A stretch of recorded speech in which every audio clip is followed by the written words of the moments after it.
Le groupe Rennais Gwendoline sort ce vendredi une version remasterisée de son premier album, sorti dans l'indifférence en 2017.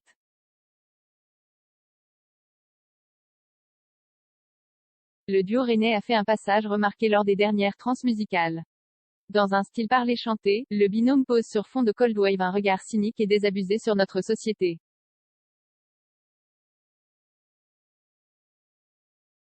La rencontre aurait pu avoir lieu dans un bon vieux PMU ou un rad de quartier, des lieux d'inspiration, pour le groupe Gwendoline.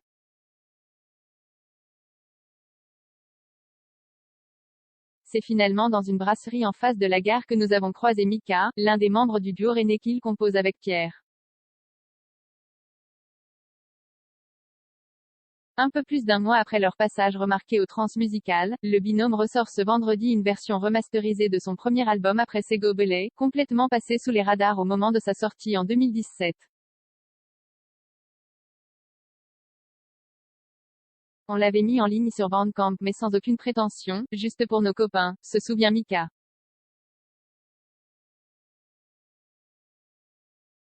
Il faudra finalement attendre 3 ans avant que l'album soit repéré par un label indépendant espagnol, Dead Wax Records, qui en fera presser 200 exemplaires en vinyle. Poussés par un ami, devenu depuis leur manager, les deux musiciens et chanteurs, un peu fainéants et losers, se sont alors fait violence, enchaînant les tremplins dans les festivals. Leur Cold Wave va alors séduire Jean-Louis Brossard, le boss des trans, qui décide de les programmer en 2020 pour l'édition en ligne puis sur la scène du Parc Expo le mois dernier.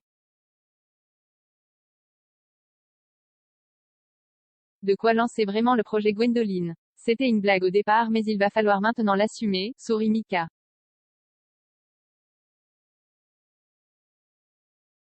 Des paroles crues, drôles et cyniques pour raconter la médiocrité du monde car le groupe ne fait pas dans la dentelle. Dans leurs chansons, écrites à l'arrache dans les effluves alcoolisés du bar Le Terminus, les presque trentenaires évoquent, entre sarcasme et amertume, la médiocrité du monde.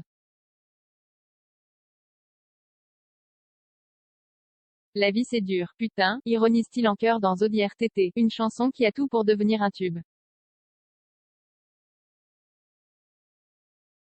Les paroles, chantées ou scandées un peu à la manière du groupe Fauve, sont crues, drôles, cyniques et tout le monde en prend pour son grade avec Gwendoline, de la start-up nation chère au président Macron en passant par la petite bourgeoisie ou la classe politique dont ils n'ont rien à foutre, comme ils le clament dans Chevalier Ricard.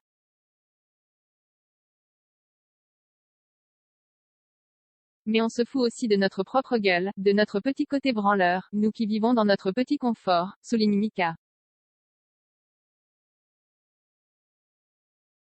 On n'est pas un groupe engagé, symbole d'une jeunesse désenchantée, le groupe refuse pourtant d'en être le porte-voix. On n'est pas un groupe engagé avec des revendications, assure-t-il. On parle juste du désenchantement global du monde.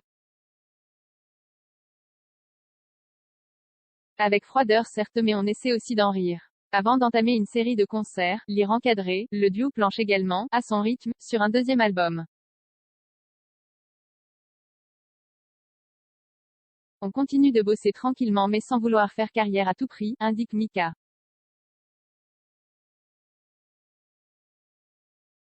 On connaît suffisamment le monde de la musique pour savoir que notre projet peut durer 1 an ou 2 avant de s'estomper complètement.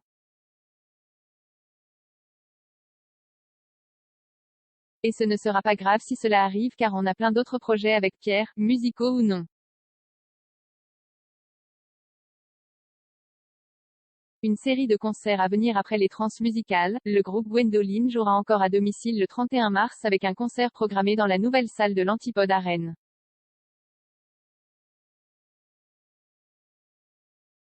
Ils partageront la scène avec les Nantaises de Mansfield-Tia. Courant mars, le duo rennais fêtera aussi la release party de son album au Vauban à Brest.